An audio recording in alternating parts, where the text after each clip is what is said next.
Hello दोस्तों, स्वागत है आप सबका आपके इस चैनल डार्क डायरीज ऑफ माया में। कैसे हैं आप सब? आई होप आप सब अच्छे से होंगे।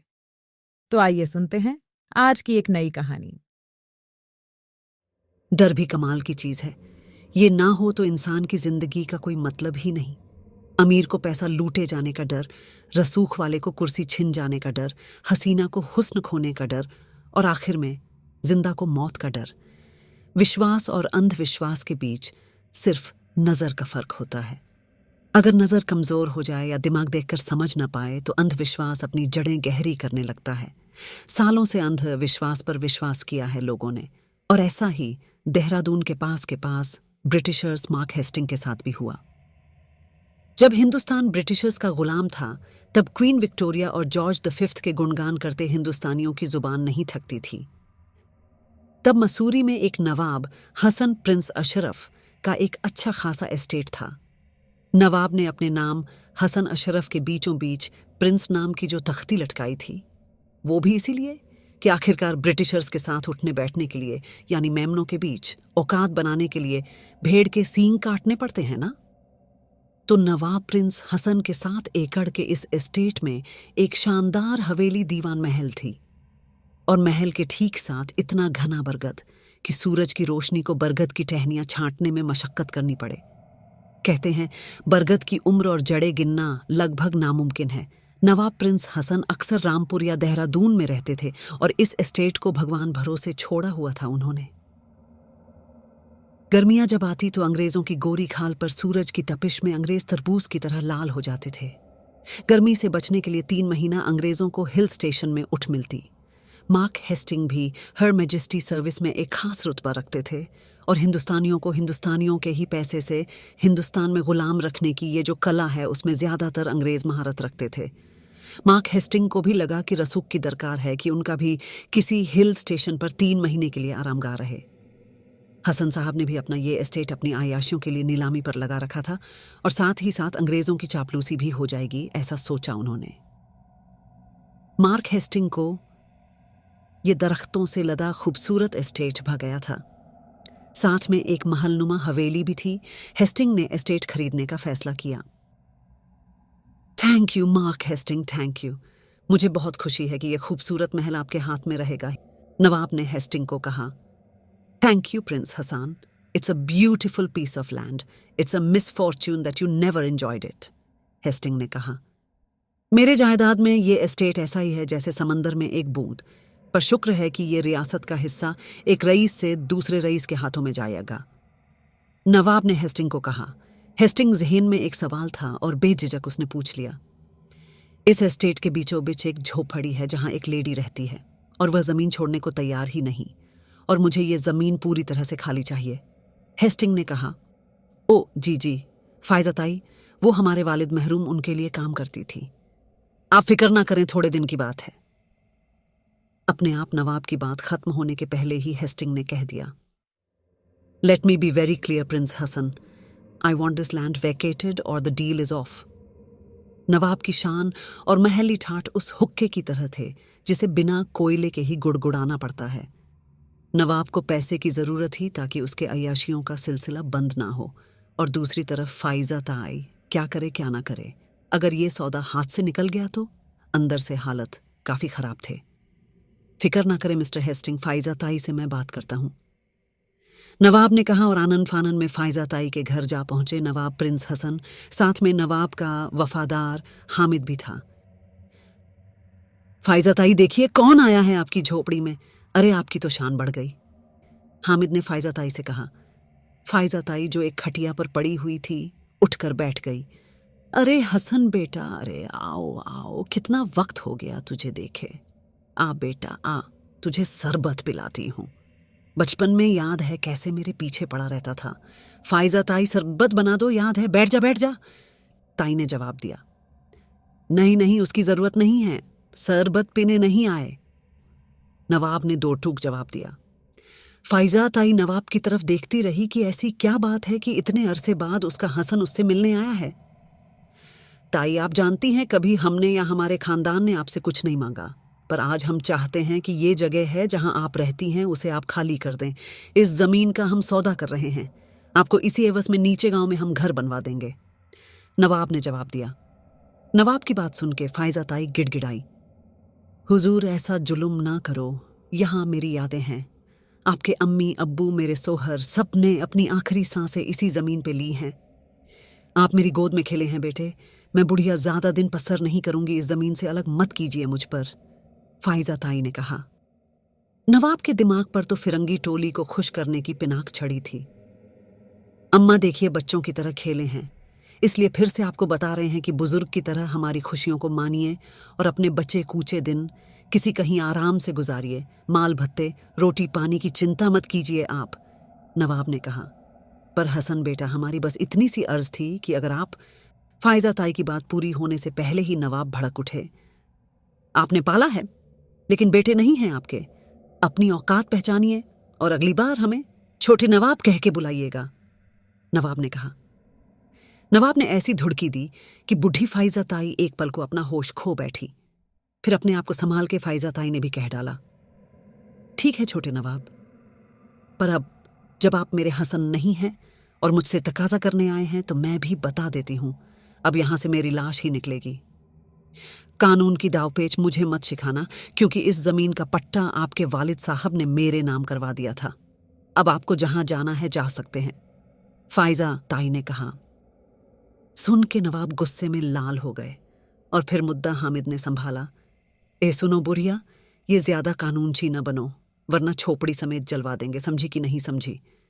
फाइजा ताई ने बिना जवाब दिए दरवाजा बंद करके सांकल लगा दिया। अब नवाब के लिए इज्जत का सवाल बन गया था। एक अदना सी नौकरानी ने सारा गुरूर पल भर में तोड़ दिया। नवाब गांव वालों और कलेक्टर के चक्कर में कुछ बोलना नहीं चाहता था। हामिद को हुक्म दिया गया कि हवेली को खुलवाकर साफ करवाया जाए और कैसे फायजा ताई को जमीन से निस्तेनाबूद किया जाए, वो भी बिना जोर आजमाइश के। देखते देखते हवेली की पुताई और सफाई हुई और जगमगशान नो शौकत वापस आ गई। हवेली के बड़े बड़े फानूस की रोशनियों में महल और महल के साथ वाला बरगद एक बार फिर शान से सर ऊंचा करके खड़े थे। नवाब ने बरगद के साथ जो कमरा था उसको अपना ड्राइंग रूम बनाया। उस रात ढेर दावतें उड़ाई गईं और फिर नवाब साहब ने आराम का इंतजाम किया। बरगद की टहनियां लगभग खिड़की से झूल रही थीं, मानो कमरे में ही दाखिल हो गई हों। रात भर बरगद की आवाज ने नवाब को डरा के रखा। जैसे तैसे सुबह हुई तो कोहराम मचा हुआ था। नवाब जब अहाते से उतरते हुए पेड़ के पास पहुंचे तो अच्छी खासी भीड़ खड़ी थी। हवेली के 2-4 नौकरों के अलावा गांव के काफी लोग भी थे और बीचों बीच ठीक पेड़ के नीचे नवाब का वफादार नौकर हामिद की लाश पड़ी थी। जबड़ा जैसे किसी ने मरोड़ दिया हो, जिस्म जैसे सूज के दौरा हो गया हो, आंखें उबल के बाहर आ रही थीं। ना ऐसा कुछ सुना गया था, ना ऐसी मौत किसी ने देखी थी। हर तरफ खुसर फुसर कि क्या हुआ, कैसे हुआ, इस सोच में सब थे। पर नवाब ने मैयत के मौके को, यानी हामिद की मौत को भी जाया नहीं जाने दिया। अरे इस डायन ने कल काम कर दिया, नवाब ने कहा। अनपढ़ों के बीच इकलौता नवाब ही दानिशमंद था, सो भीड़ में ही किसी ने पूछ लिया, हुजूर डायन। हामिद की मौत का मतलब नवाब के हाथ बटेर लग गई थी। कल रात हमने खुद देखा, बरगद की टहनी पर बैठी हुई थी वो और हमारे सामने एक कौए को नोच नोच खा रही थी। हमारी नजर पड़ते ही ये डायन तेजी से गायब हो गई वो, नवाब ने कहा। पर डायन हमारे गांव में? हाँ, वही फाइजा ताई जिसे हम सब गरीब बुढ़िया समझते हैं, वही उसी की कारस्तानी है ये। अरे हमारा हामिद लगता है हते चढ़ गया है उस डायन के, नवाब ने कहा। नवाब ने अपना खेल दिखा दिया था। अफवाहों के पैर नहीं होते और आबो हवा पे अफवाह दौड़ती है, तो हवा की भी क्या बिसात। पूरे गांव में फाइजा ताई को डायन बना दिया गया और जब एक गरीब बुढ़िया को डायन मान ही लिया गया तो कोर्ट कचहरी की क्या जरूरत। उजूम इकट्ठा हुआ और फाइजा ताई को उसी की ही कोठरी में बंद करके आग लगा दिए। नवाब की राह आसान हो गई थी। फाइजा ताई ने भी जाते जाते नवाब को बदुआएं दे डाली। फाइजा ताई नवाब से तो लड़ सकती थी, पर अनपढ़ों से कैसे लड़ती। आग फाइजा ताई को लील गई। जमीन अब पूरी मार्क हेस्टिंग के पास थी। हेस्टिंग ने पैसा लगाया और महल को अपनी तरह सफेद कर डाला। सफेद महल और ऊपर से घना बरगद, शान दुगनी हो गई। पर यह शान ज्यादा दिन नहीं रह पाई। मार्क हेस्टिंग ने जिस दिन इस महल में अपना कदम रखा, ठीक उसी रात हामिद की तरह वो भी अपने बिस्तर पर मरा मिला। मुंह जैसे किसी ने मरोड़ दिया हो, एकदम टेढ़ा, जिस्म गुब्बारे की तरह सूजा हुआ और आंख उबलने को। हामिद और मार्क हेस्टिंग दोनों की ही मौत से जैसे पूरे गांव में एक सन्नाटा सा पसर गया। मौत का ढंग वही, लेकिन वजह पता नहीं। जला के मारी हुई फायजा ताई की राख अब डर बन के पूरे गांव में बिखर गई थी। किससे कहानियां बनने लगे कि डायन फायजा ताई अभी भी जिंदा है। हेस्टिंग की बीवी टीना अंग्रेज थी, तो वो कहाँ आने वाली थी इन दकियानूसी बातों में। सो उसने भी ठान लिया कि वो ये डायन वाइन के चक्कर में नहीं आने वाली। सर्दियां अपने पूरे उफान पर आ गई और फायजा ताई की कहानियां भी ठंडी पड़ने लगी थीं। लोगों को लगा कि फायजा ताई का साया गांव का पीछा छोड़ चुका है। दिन बीतते रहे और मौसम बदल गया। ठंडक की जगह खूबसूरत वादियों ने ले ली, पंछी वापस लौटने लगे। जमी हुई बर्फ पिघल के दरिया में बह निकली और सूरज भी शाम की लाली को काली स्याह रात में ढेर से तब्दील करने लगा। पर अनहोनी बिना आहट के दस्तक देती है और मौत अपना शिकार ढूंढ लेती है। बड़े दिनों बाद टीना भी यहां लौटी। चंद अंग्रेज दोस्तों के साथ खाना पीना, हंसना गाना हुआ काफी रात तक। काफी अरसे बाद फिर सब रात को अपने अपने कमरे में चले गए। गए तो गए।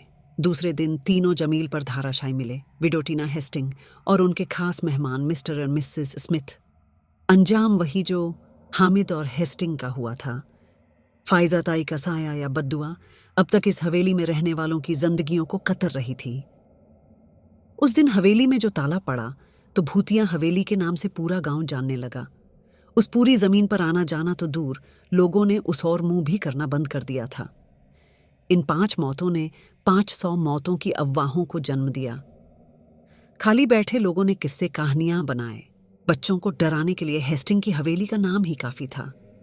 हवेली की शान तो दीवारों के छूने के साथ बिखर रही थी, पर बरगद अभी भी ढीठ अपने जड्डों को गहरा किए जा रहा था। इतना कि अब हवेली को बरगद की जड़ें निगल रही थी। फायजा ताई की बद्दुआ की कहानी का रंग कुछ ऐसा था कि कहते हैं मुफलिसी की हालत में नवाब प्रिंस नसीम भी देहरादून की सड़क पर एड़ियां रगड़ रगड़ के मरा।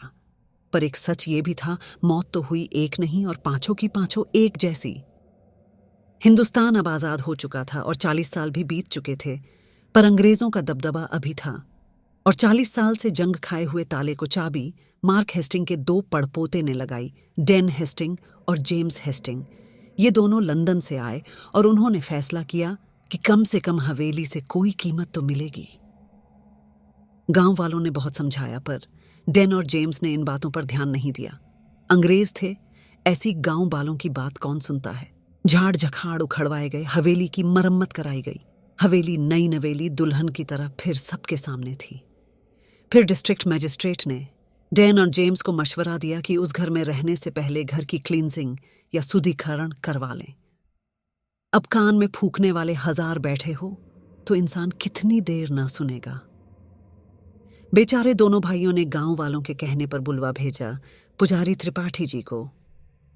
त्रिपाठी जी ऊपर वाले को जितना नहीं मानते थे, उससे कहीं ज्यादा भूतों को मानते थे। शाब आपने सही किया, इस हवेली का उद्धार करना जरूरी है। पिशाच बाधा है, यहां हवन करवाना होगा, त्रिपाठी जी ने कहा। भूतों के डर से डरा के त्रिपाठी जी ने हवन करवाया और फिर नारियल फोड़ के अब हवेली को प्रेत बाधा से मुक्त करवा दिया।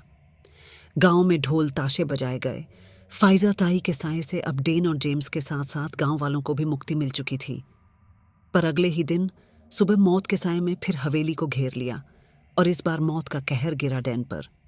भूत प्रेत, साया, बाधा, वो अभी तक बरगद के साथ हवेली में जड़ बना के बैठी थी। डेन का मुंह मरोड़ा हुआ था, बदन सूजा हुआ। सब कुछ ठीक पहले जैसा।